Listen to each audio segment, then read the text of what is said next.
Usually when we talk about a person's home, there's um, this ingrained expectation of ultimate control. Oh, totally. It's your sanctuary. Right. You cross the threshold, you shut the front door, you lock the deadbolt, and the chaotic world just stays outside. For most of us, that physical boundary is basically a psychological fortress. Yeah, you make the rules in there. Exactly.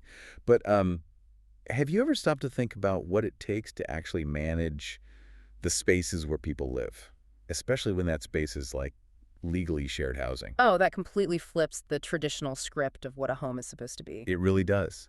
Imagine being the person whose literal job is to walk into someone else's sanctuary, clipboard in hand, and objectively judge if it's up to code.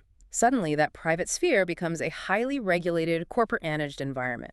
And that shift in dynamics creates incredibly complex situations for everyone involved. Yeah, that tension right between someone's private living space and a company's legal liability is exactly what we're getting into today. Welcome to the deep dive. Glad to be here. We have got our hands on some fascinating source material today that completely pulls back the curtain on this hidden world for you.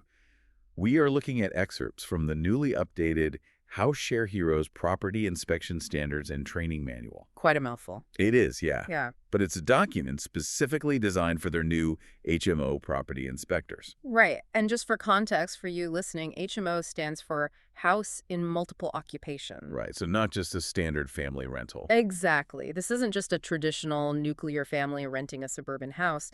These are properties where multiple people from totally different households live together under one roof. They're sharing critical facilities like kitchens and bathrooms. Which sounds like a recipe for friction. Oh, absolutely.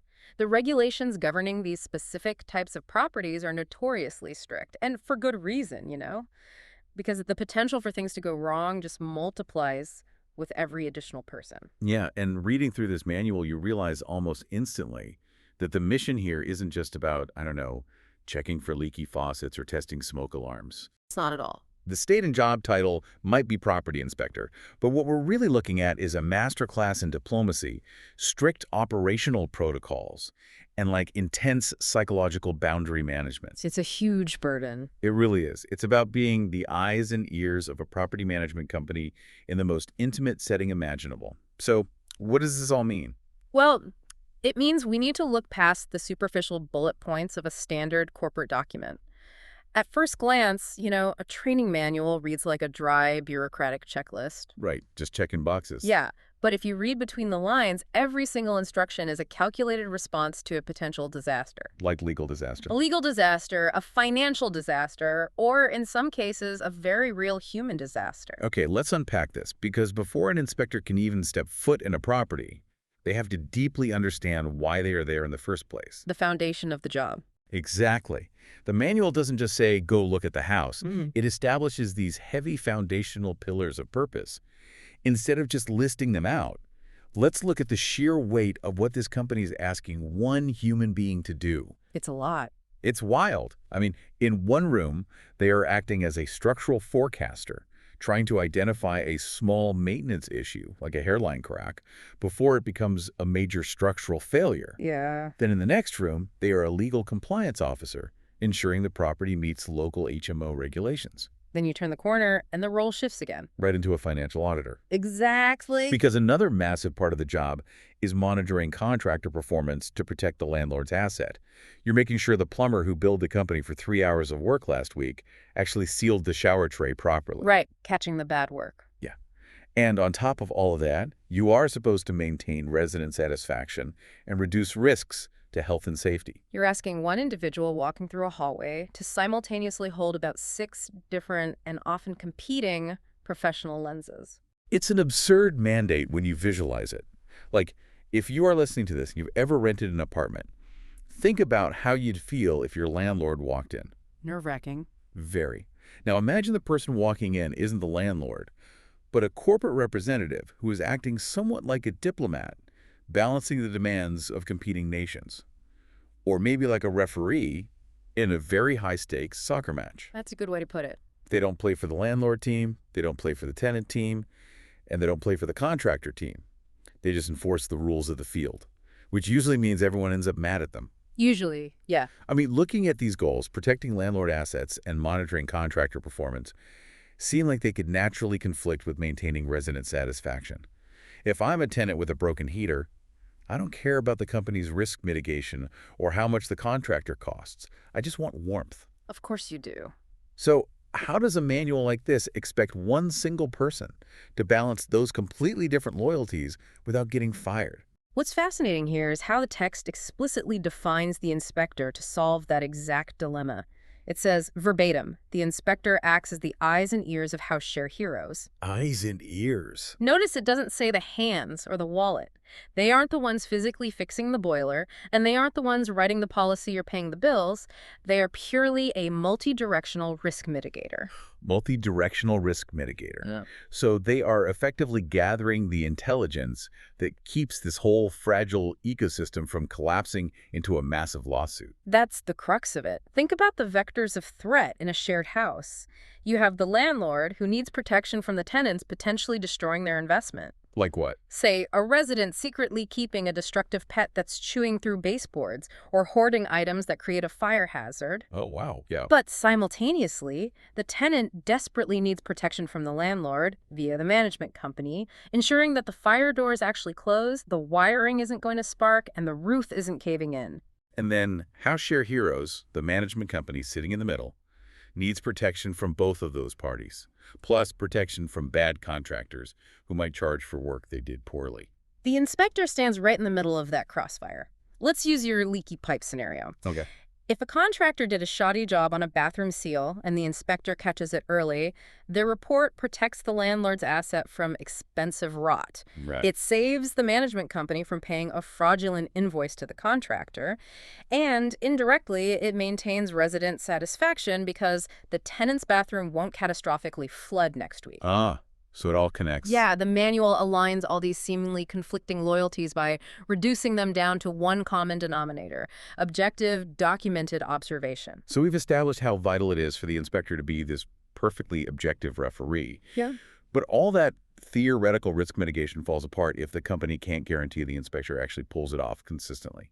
And the way House Share Heroes ensures that consistency is through a rhythm and rigor that sounds, frankly, exhausting to actually execute. Yeah, the expectations set by the manual leave absolutely no room for casual interpretation. None at all. You are expected to be thorough and consistent, record-accurate observations, take clear photographs of every single issue, but the structure of the timeline is what really stood out to me. The schedules. Yeah, there are two different rhythms operating simultaneously in these houses. You have monthly inspections, which focus strictly on the communal areas, so the shared kitchens, hallways, living rooms, shared bathrooms. Right. But then you have quarterly inspections.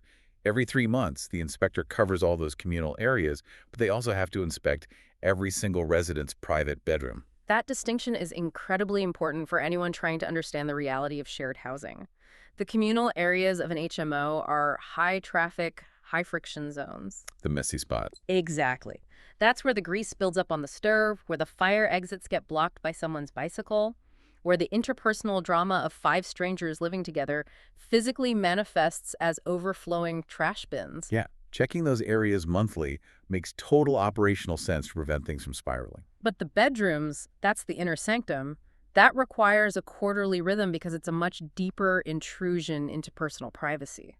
I understand the reasoning for the intrusion on the resident, but I want to look at the intrusion on the inspector's time, because the text specifically mandates something that feels like an absolute logistical nightmare. The reporting rules. Yes, the manual states complete inspection reports before the end of the working day and report urgent safety concerns immediately. It's intense. Let's put ourselves in the inspector's shoes for a second. It's 4:40 p.m. on a Friday. You have spent the entire day driving across the city, walking through 5 different multi-story houses, managing delicate social interactions, and visually processing hundreds of rooms. You're exhausted. And then you are forced to sit in your car and finish every single written report and upload every photo before you clock out at 5 p.m. Doing a full day of inspections and then being forced to finish every report before you clock out seems incredibly intense. Why not just batch them at the end of the week? Let's write them all on Friday. Yeah. Do the physical inspections Monday through Wednesday and write the reports Thursday and Friday. If we connect this to the bigger picture, it becomes remarkably clear why batching is impossible in this industry. It comes down to 2 harsh realities. the extreme fragility of human memory, and the crushing weight of legal liability. Walk me through the liability part first. Why does a delay of a few days matter so much? Let's imagine an inspector visits a property on a Monday. They walk through the hallway and spot a slightly frayed wire near a plug socket. Okay. They make a mental note, or maybe they jot a quick scribble on a notepad, planning to type it up on Thursday. In those 3 days, that frayed wire sparks and starts an electrical fire. If an investigation reveals that House Share Heroes had an official employee on site on Monday who saw the hazard but didn't formally report it into the company's central system until Thursday, the legal negligence is staggering. Oh, wow. The company could be entirely liable for the damages or worse, injuries. So the rule to report urgent safety concerns immediately isn't about being proactive for the sake of customer service. It's a literal operational shield against devastating lawsuits. Precisely that. Yeah. And regarding your frustration with the requirement to finish all standard, non-urgent reports by the end of the working day, that rule exists to combat the erosion of accuracy. Because of the memory thing you mentioned. Right. Think about the volume of visual data an inspector processes. You walk through 30 different bedrooms in a week. By Friday afternoon, try remembering if the damp patch was in the front left bedroom of the house on Elm Street or the back right bedroom of the house on Oak Street. I'd have no idea. You'd just end up staring at a phone camera roll full of 200 pictures of random skirting boards, cracked tiles, and ceiling stains with zero context. Exactly. House number 4 would look exactly like house number 12. Which renders the entire inspection useless. The manual demands accurate observations and clear photographs. By forcing the inspector to process the data the same day it is gathered, the company is systematically stripping out the variable of human forgetfulness. Making sure it's locked in. The report has to be filed while the spatial memory of the property is still fresh in the inspector's mind. It is undeniably grueling for the worker, yes, but it is the only way to create an airtight chain of evidence for the company. It really highlights that the relentless rhythm of the job is dictated entirely by risk management. But here's the thing about risk management. You can schedule the clipboard, you can mandate the photos, you could force the daily reports, but all of that sterile corporate paperwork flies completely out the window the second you are standing face-to-face with an angry, emotional human being. That's the wild card. You cannot control the residents. And managing those residents is arguably the most difficult part of the job. Which brings us to the manual's conduct section. This is where the inspector steps off the spreadsheet and into messy reality. Where it gets complicated. The rules of engagement are absolute, starting with the basics. Wear branded clothing. Obviously, if you are letting yourself into a house, you don't want to look like a random intruder. Be polite, respect privacy and belongings, leave the property secure. Standard professionalism. But then the manual pivots to the strict nevers. These are the negative constraints. The boundaries they cannot cross under any circumstance. Yes. Never argue with residents. Never enter a room without appropriate notice and authority. And crucially, this is the one that really stood out to me. Never make promises regarding repairs or improvements. Here's where it gets really interesting. Earlier, I compared the inspector to a soccer referee. But when it comes to these conduct rules, it feels more like being a UN peacekeeper on a fact-finding mission. That's a strong analogy. You are there to observe, you are there to document the conditions on the ground, and you are there to report back to headquarters. But you absolutely cannot intervene, and you definitely cannot make policy on the fly. This raises an important question about the emotional and psychological toll of this role. Think about human psychology for a second. You are standing in someone's private bedroom. It's the middle of December, and it's freezing. Ugh, miserable. Their radiator is broken, and the resident is standing right in front of you, shivering in a winter coat indoors, looking you in the eye and asking, when is this going to be fixed? That's heartbreaking. The most natural, deeply human response in the world is to comfort them.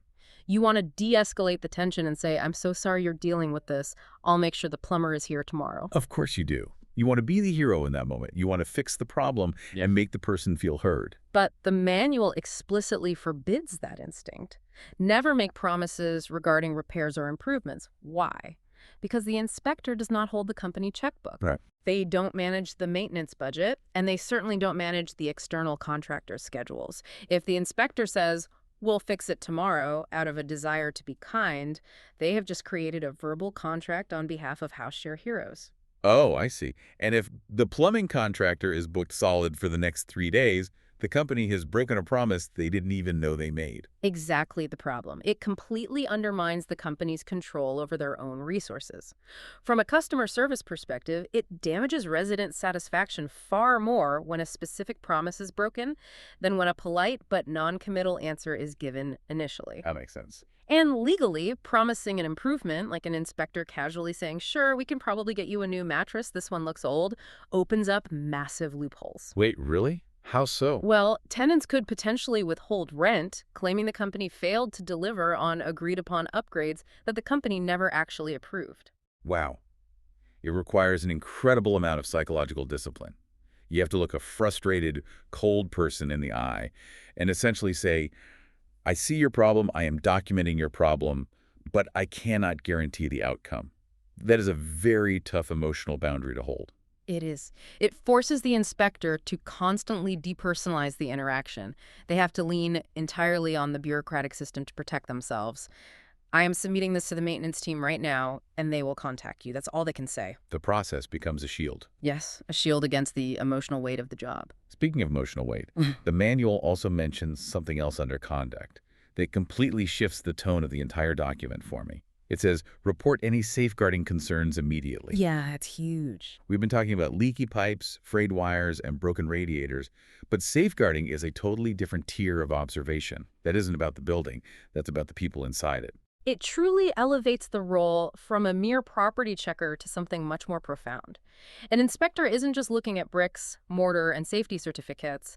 They are walking into people's private, unvarnished lives. Yeah. In shared housing environments, you frequently have vulnerable adults. You encounter people struggling with severe mental health issues, substance abuse, or extreme financial distress. What does a safeguarding concern actually look like for a property inspector in practice?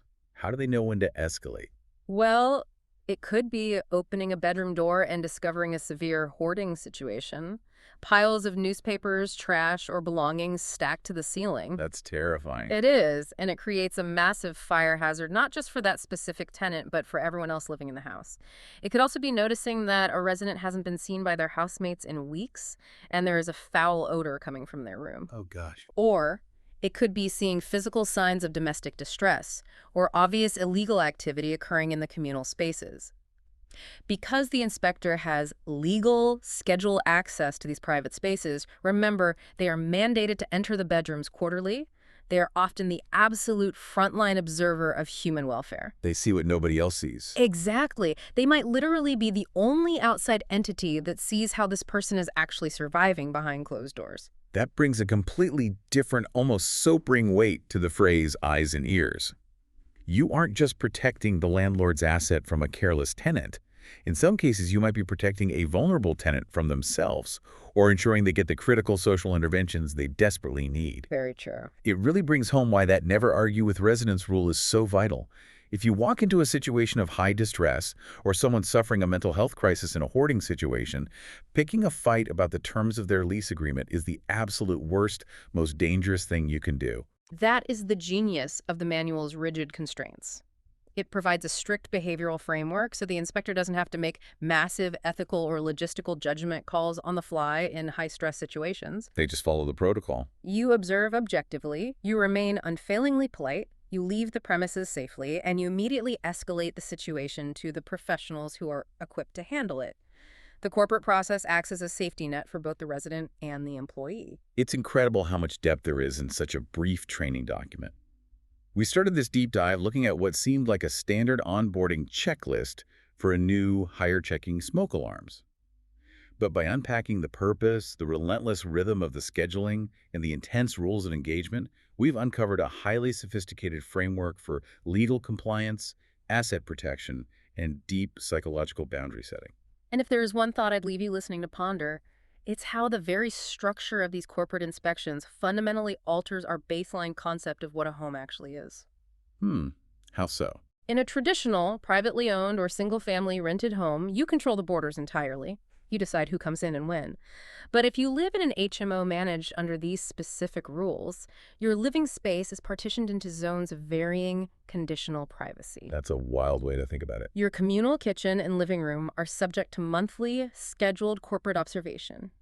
Your deeply private inner sanctum, your bedroom, is breached quarterly by a stranger with a camera and a checklist. Wow. It really forces you to reevaluate how much privacy we take for granted in society and how quickly that privacy becomes conditional depending on the specific lease agreement we sign. In this world, your sanctuary is, ultimately, someone else's actively managed asset. That is a phenomenal point. When the eyes and ears of a corporation have a legal right and a key to your front door, the very definition of privacy changes completely. A huge thank you to you for joining us on this deep dive. Keep looking closely at the rulebooks, the training manuals, and the everyday systems operating quietly around you. You never know what kind of incredible complex balancing act is hidden just beneath the surface. We'll catch you next time.